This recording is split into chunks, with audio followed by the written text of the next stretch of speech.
Bueno, ya llega el verano, ¿eh? Sí. Menudo calor. Hola, ¿qué tal? Hola, buenas. Bienvenidos al canal de Come Piedras. Hoy uno de esos días de verano con un calor atorrante y donde uno de los mayores problemas cuando se hacen rutas, como bien sabéis, y esperamos que no lo tengáis que descubrir por las malas, es la falta de agua. En algunos vídeos de algunos colegas en otros canales de YouTube sobre geocaching hemos visto episodios de deshidratación bastante serios y es un problema bastante habitual en esta época del año. Bueno, lo básico es que hay que llevar agua y hay que llevar una buena cantidad de agua, proporcional a la cantidad de agua que se consume habitualmente y multiplicado por el número de kilómetros que se va a realizar. Eso hace que haya que llevar pues por lo menos 1 litro de agua en una ruta corta, 2 litros en una ruta más larga y así sucesivamente. Lo que pasa, Lola es de las que lleva un montón de agua siempre y carga litros y litros de agua y es la que nos salva a todos. Yo soy de los que lleva poca agua y al final pues acabo necesitando más. Muchas veces, por desgracia, lo que pasa es que se acaba el agua o llega muy justa. En la última ruta que hice se me quedó bastante justa. Y os voy a contar algo que llevo en la mochila, que no pesa nada y que sirve para recoger agua por el camino y que no nos cojamos una infección, porque el agua que suele estar en arroyos, en pozas y sitios así, pues no es muy recomendable consumirla directamente. Lola también tiene experiencia en eso. Por eso ahora lleva tanta agua siempre. Sí. Yo en realidad, bueno, he bebido agua de sitios verdaderamente infectos y nunca me ha ocurrido nada, pero bueno, por precaución conviene llevar un sistema que te permita depurar el agua y que sea segura para beber. Os voy a enseñar qué es lo que llevamos en la mochila para esas situaciones.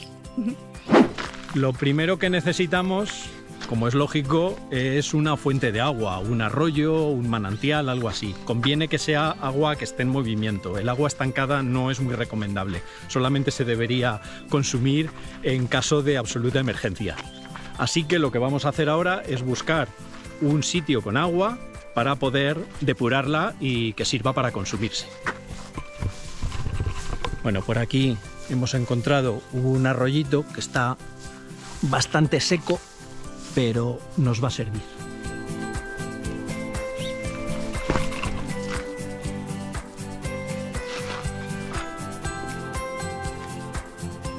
Los dos métodos que utilizo para potabilizar el agua son independientes, pero también se pueden utilizar de forma complementaria. En primer lugar son las pastillas potabilizadoras. Las pastillas potabilizadoras son muy prácticas porque abultan muy poco y con una pastilla se potabiliza 1 litro de agua en media hora. Lo que hace es matar todos los microorganismos que pueda haber en el agua. La mayor parte de microorganismos. Según las instrucciones, el 99,9% de bacterias y virus, así como otro tipo de microorganismos como amebas, por ejemplo. Y el otro método que es complementario es el filtro. El filtro lo que hace, como su nombre indica, es filtrar el agua y filtra todas las partículas que son de tamaño superior a 0,1 micras. Eso hace que también filtre todos los microorganismos como bacterias y virus y hace que el agua sea potable. Hay que tener en cuenta que para poder utilizar las pastillas potabilizadoras el agua tiene que estar limpia, no tiene que tener partículas en suspensión de forma visible. Por eso, si la fuente de agua que tenemos no está limpia, conviene que utilicemos previamente un filtro. Por eso digo que son dos sistemas que resultan complementarios.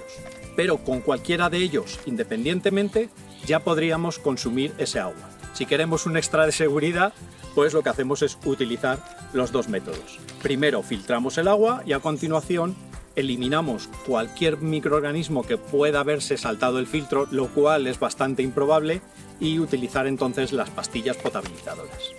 En este ejemplo vamos a ver cómo utilizar el filtro, que es lo único que tiene un poquito de complicación.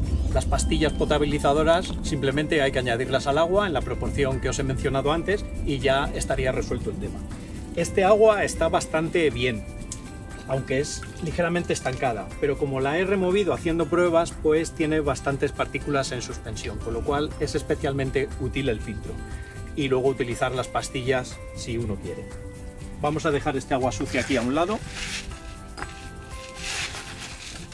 Y para Para filtrar el agua lo que hace falta es una bolsa que viene incluida en el pack del filtro y que hay que rellenar con el agua que hay aquí.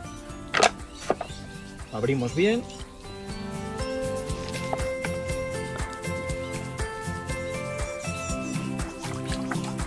Y se va rellenando.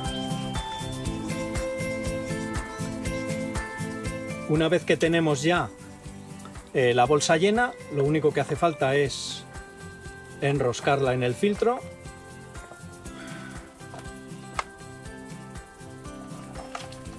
Quitamos el tapón y vamos a echarla en este vaso.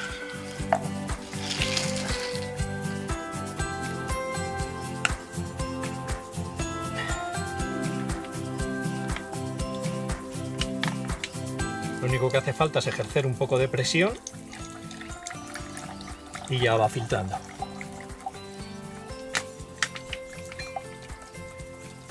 Como veis, es un sistema muy rápido. En unos minutos ya tenemos agua lista para beber.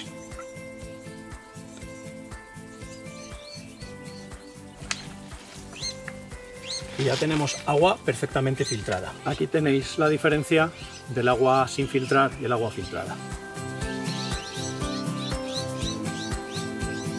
Otra cosa que lleva incorporado el filtro, si no podemos esperar a filtrarla en otro recipiente para beberla después, es una especie de tubito que se acopla al filtro directamente y con el que podemos beber directamente sorbiendo de la fuente de agua que queramos utilizar.